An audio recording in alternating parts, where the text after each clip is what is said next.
Hello, hello, hello. Welcome, everyone. Welcome back to the Blue Gaffer FC. And today we have a little bit of a different video. Not a video about a team that's done very well. Not a video about a prediction. Not a video about a review. But a little bit of a deeper video. Why did Bielsa Ball fail?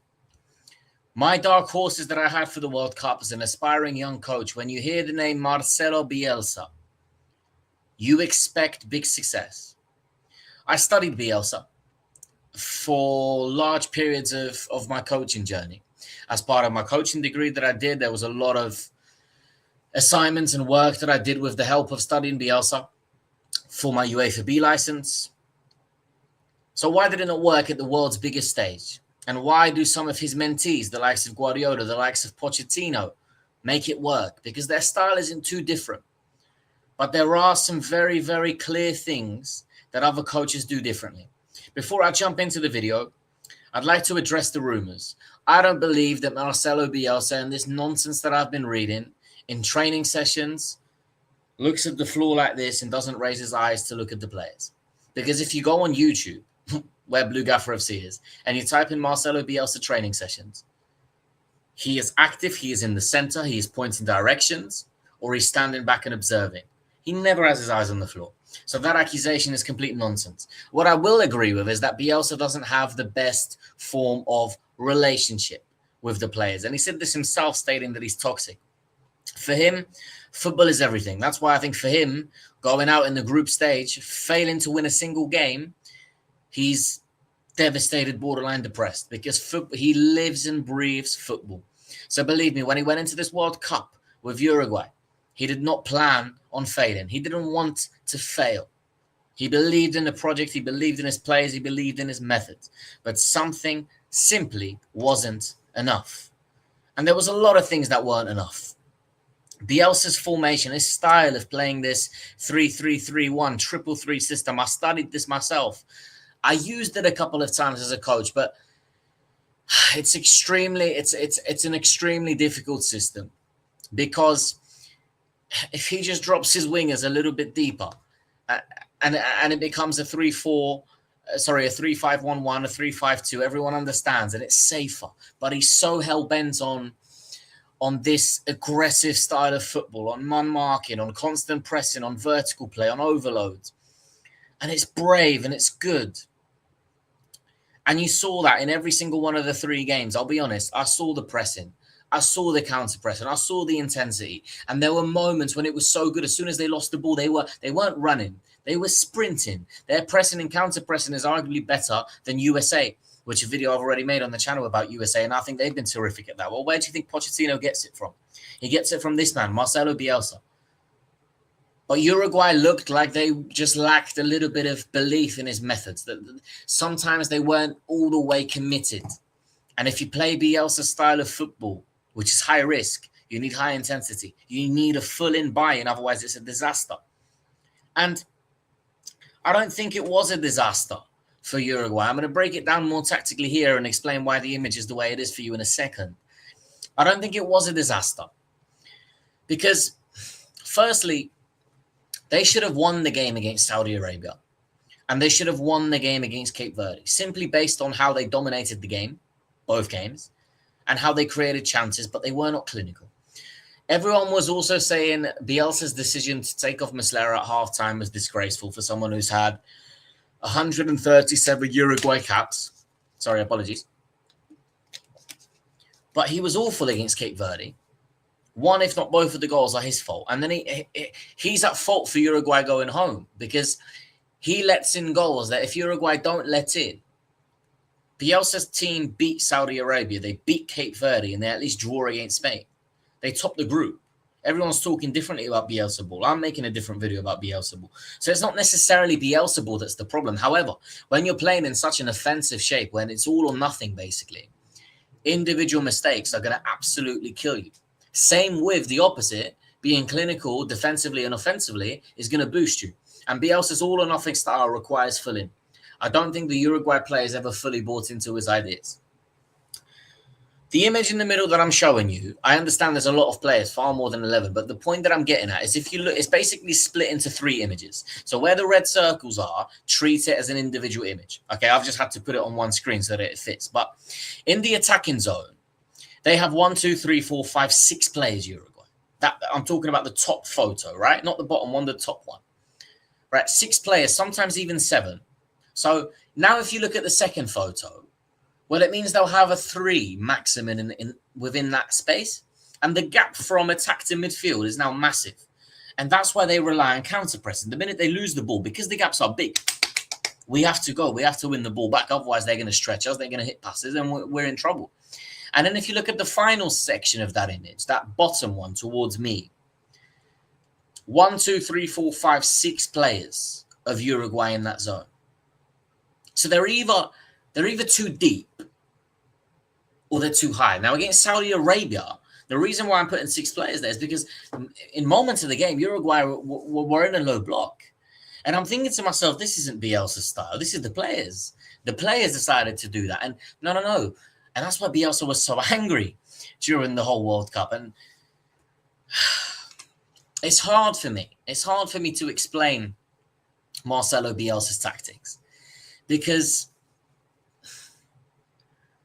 I've spoke a lot about the positives, but the negatives of it, they're really clear to see.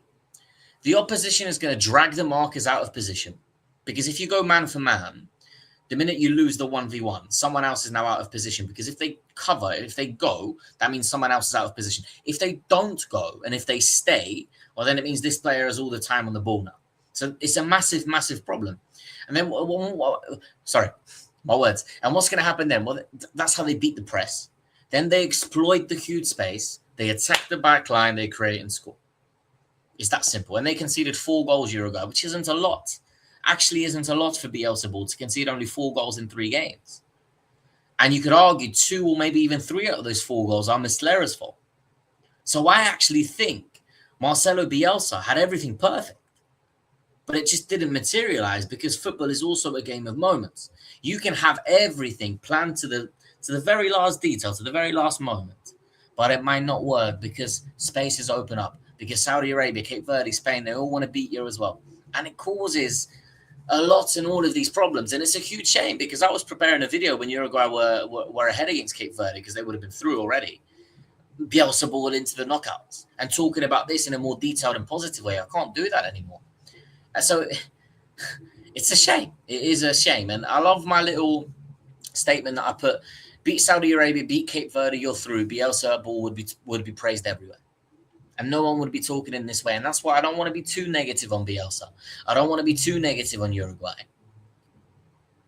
But beautiful football doesn't win games. Execution, clinical edge, and moments do. So how would I fix this? Hopefully a more simple slide for you guys to understand. Appreciate those that are still in the video. Like and subscribe if you're here. I would play a 3-4-2-1. Or I would play a 4-2-3-1 with Uruguay. I mean, I'd probably play a 3-man midfield. You've got Valverde, you've got Ugarte, you've got Bentancur. You've got Cáceres, you've got Araujo, you've got Muslera, you've got Darwin Núñez. So there's 7 players that I've just listed off the top of my head that make my starting 11, and that's solid. That's solid, right? I would make Uruguay more compact and organized.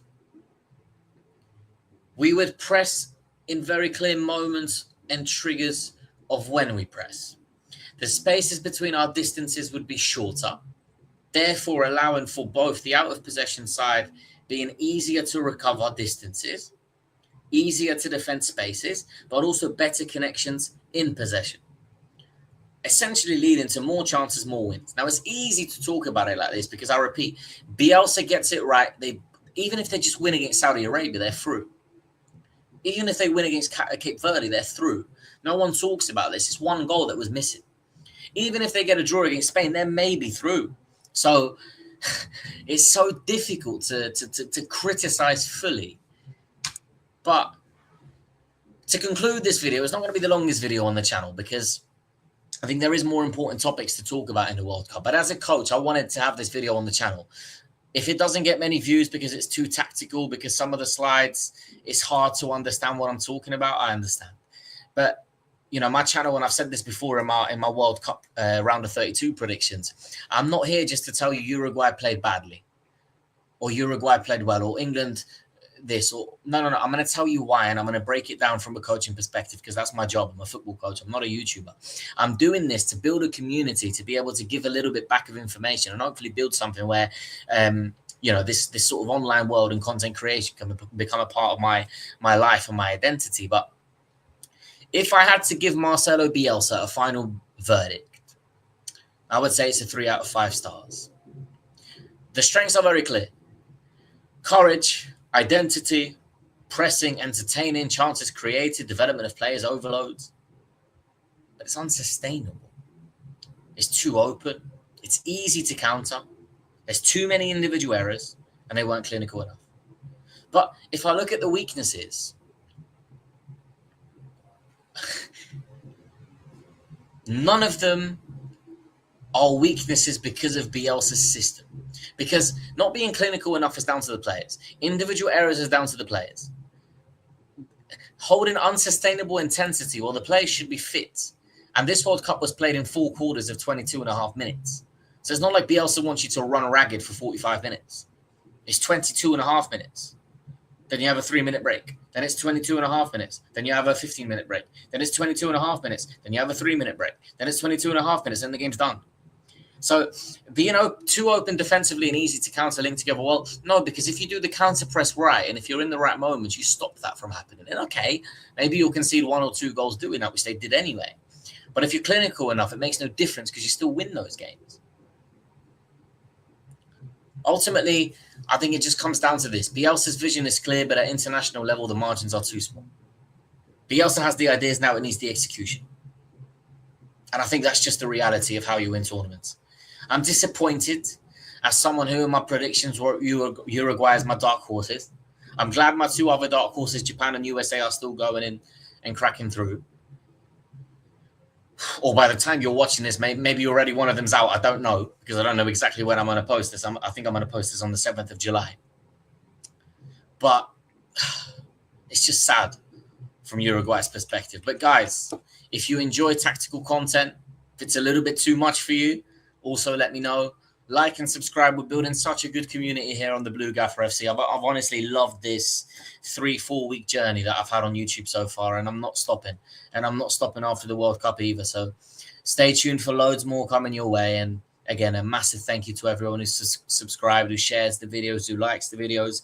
So much content is out there. If you've been recommended this video and you haven't seen the other content, have a look through. So many short videos are out that doesn't fit into long videos. I try and do a short of everything.